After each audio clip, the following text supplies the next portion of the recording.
আসতেছেন। আসার পরে রসুল করিম সাল্লাল্লাহু আলাইহি ওয়াসাল্লামকে ইশারা করা হলো যে ইহুদি বড় পাদ্রী ছিল প্রধান অতিথির আসনে, যে আবু লাহাবে প্রমাণ করব মুহাম্মদ একটা পাগল।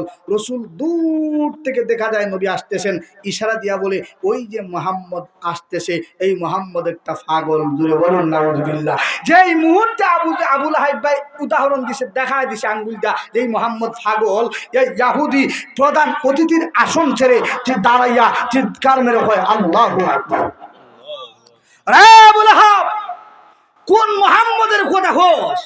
যেই মুহাম্মদের চেহারা দূর থেকে দেখা যায়, আমি ইহুদি পাদ্রী দেখতেছি, এই মক্কার জমিনে মুহাম্মদ আমার সামনে আসতেছে, আমি তাকায় দেখি একেবারে শাম দেশ পর্যন্ত ওই মুহাম্মদের চেহারায় আলোকিত দেখা যায়। জুড়ে বলুন আল্লাহু আকবার। ডাক দিয়ে বলে যেই মুহাম্মদকে পাগল প্রমাণ করার জন্য আমাদের সামনে হাজির করতেছ, না না না, এই মুহাম্মদের চেহারা আমি দেখতেছি, যত দূর আমার নবীর সামনে দিকে আসতেছেন, আমার নবীর চেহারার মধ্যে এত আলো, আমার নবীর চেহারার মধ্যে এত নূর। আম্মা জান আয়েশা বলেন, আমি একদিন ঘরের মধ্যে কাপড় সেলাই করার জন্য বসেছি, এমত অবস্থায় আমার ঘরের আলোটা নিভে যায়, আমি তাকায় দেখি আমি ঘর থেকে বাহির হইব আলো আনার জন্য, আমার নবী আমি আয়েশার ঘরের দিকে তাশরিফ আনতেছে, কিন্তু আমি আর ঘর থেকে বাহির হইলাম না। আমি তাকায় দেখি আমার নবী আমি আয়েশার ঘরের কাছাকাছি যত আসতে থাকে, আমি আয়েশার অন্ধকার ঘরটা আমার নবীর চেহারার আলোতে আলোকিত হয়ে যায়। বলুন সুবহানাল্লাহ। আমি আয়েশার ঘর থেকে বাহির হই না, আমি তাকায় দেখি আমার নবী যত আমি আয়েশার ঘরের সামনে আসেন, আমি আয়েশার অন্ধকার ঘরটা আলোকিত হতে থাকে। আর পৃথিবীর মানুষেরা, আমার ঘরটা কতটুকুন আলোকিত ওই দিন হয়েছিল, আমার নবী যখন আমি আয়েশার ঘরের একেবারে দরজার সামনে হাজির হয়ে গেলেন, আমি আয়েশা তাকায়া দেখি রে, আমার নবীর চেহারার নূরের আলোতে আমার ঘরটা এতটুকুন আলোকিত হয়েছে, অন্ধকারের মধ্যে আমার হাত থেকে সুইটা মাটির মধ্যে পড়ে গেছে একেবারে বারে, এই সুইটা পর্যন্ত আমার নবীর চেহারার আলোতে আমি আয়েশা মাটি থেকে তুলে ফেললাম। জোরে বলুন না সুবহানাল্লাহ, আরো জোরে বলুন ইয়া রাসূলুল্লাহ। ও ইহুদি কয় না রে না, এ আবু লাহাব কোন মুহাম্মদের বিরুদ্ধে কথা বলতেছো, কোন মুহাম্মদের বিরুদ্ধে বলতেছো? মুহাম্মদ একজন খারাপ নবী, মুহাম্মদ একজন ভণ্ড নবী। না না, এই মুহূর্তে যেই মুহাম্মদের চেহারা দেখলাম, এই মুহাম্মদ কখনো খারাপ হইতে পারে না, এই মুহাম্মদের ধর্ম কখনো খারাপ ধর্ম হতে পারে না, এই মুহাম্মদের বানানো কালাম, মুহাম্মদের কালামটা কখনো বানানো কালাম হতে পারে না, এই মুহাম্মদ কখনো কবি হতে পারে না। ওয়া মা হুয়া বিকাউলি শাইর, এই মুহাম্মদ কখনো কবি হতে পারে না, নিজে নিজে বানাইয়া কোরআনের আয়াত বলে না, কলিলাম মা তাযাক্কারুন, এই মুহাম্মদ এই কালাম হয়, এটা আমার মাওলার পক্ষ থেকে বাণী, মানব জাতির হেদায়েতের। জোরে বলুন সুবহানাল্লাহ। আমার নবী একেবারে সবার দ্বার প্রান্তে চলে আসলেন। আসার পরে তিন ইহুদি তিন চেয়ারের মধ্যে বসা ছিল, রসুলের চেহারা মোবারক দেখার সাথে সাথে তিনজন ইহুদি লাফ দিয়া দাঁড়াইয়া বলতেছে, রে আবু লাহাব, না না, এই জায়গার মধ্যে আমাদেরকে দাওয়াত দিয়া তুমি বড় ভালো করেছো, এই মুহাম্মদ কখনো খারাপ নবী হইতে পারে না। এই মুহূর্তে আমাদের ইহুদিত্ব মতবাদ ছেড়ে আমরা গ্রহণ করে নিলাম মুহাম্মদের কালেমা, লা ইলাহা ইল্লাল্লাহু মুহাম্মাদুর রাসূলুল্লাহ। এরা সাথে সাথে রসুলের চেহারা দেখার পরে রসুলের কালেমা গ্রহণ করে মুসলমান হয়ে গেল। এরপরে চেহারার পরে রসুলের আখলাক আসে না নাই, রসুলের ব্যবহার আসে না নাই। আমার নবীর আখলাক এখন শুধুমাত্র চেহারা দেখলো, আমার নবীর চরিত্র, আমার নবীর আখলাক কেমন, আমার আল্লাহ সুবহানাহু ওয়া তাআলা বলেন, এই পৃথিবীর জমিনে আমি আল্লাহ যত ধরনের মানুষের বৈশিষ্ট্য দান করেছি, যত মানুষকে আমি আল্লাহ মর্যাদাবান দান করেছি, যত মানুষের আখলাক আখলাক আমি আল্লাহ যত সুন্দর করেছি, আমার নবীর চরিত্র ওয়া ইন্নাকা লাআলা খুলুকিন আযীম, আমার নবীর মতো চরিত্র এই আসমান আর জমিনের মধ্যে অন্য কোন সৃষ্টির হইতে পারে না। বলুন সুবহানাল্লাহ। বলে আমার নবীর চরিত্র কেমন?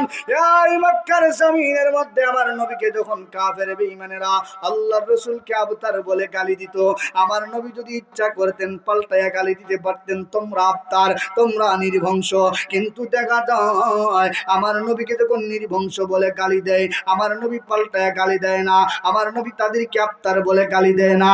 কিন্তু নবী যদিও গালি দেয় না, আমার আল্লাহ আমার নবীর পক্ষ থেকে এই পৃথিবীবাসীকে নীরব প্রতিবাদ করেন।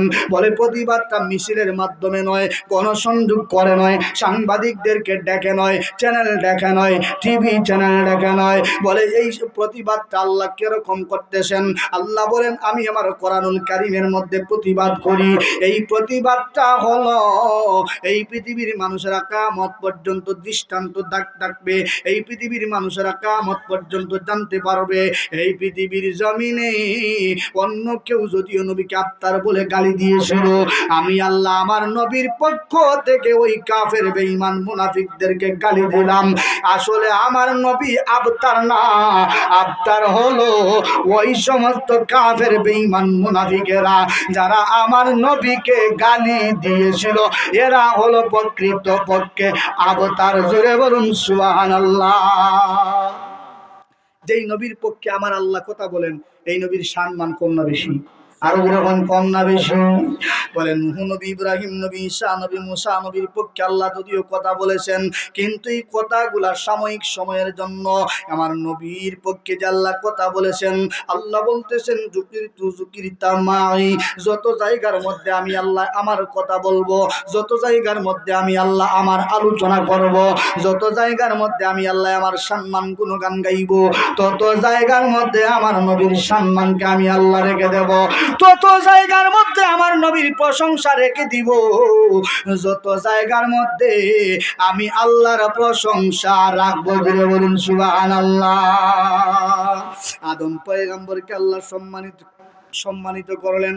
সর্বপ্রথম যখন পৃথিবী বানাইলেন, বানানোর পরে আল্লাহ দুইজন মানব বানাইলেন, একজন মানবী একজন মানব, যার নাম আদম আলাইহিস সালাতু ওয়াস সালাম, বিবির নাম হাওয়া আলাইহিস সালাতু ওয়াস সালাম। আল্লাহ রাব্বুল আলামিন দুজনের মধ্যে বিবাহ বন্ধনে আবদ্ধ করা দিলেন। এবার বিবাহ বন্ধনে আবদ্ধ করার পরে একজন আরেকজনের কাছাকাছি যাইবেন, একজন আরেকজনকে স্পর্শ করবেন। আল্লাহ বলেন ওগো আমার পয়গম্বর আদম, আপনি সাবধান হয়ে যান, আপনার স্ত্রীর দ্বারে কাছে যাইয়েন না। স্ত্রীর দ্বারে কাছে যাওয়ার আগে আরেকটা কাজ আপনার জন্য বাকি আছে না নাই? যখন গীতা মোহর আছে না নাই? আমরা দেশে দেখবাই কইব মোহর 10 লাখ টাকা লিখিলাম দিমুনে মরবার আগে, আসাই না মিশা? বলে মোহর কোন সময় দিতা?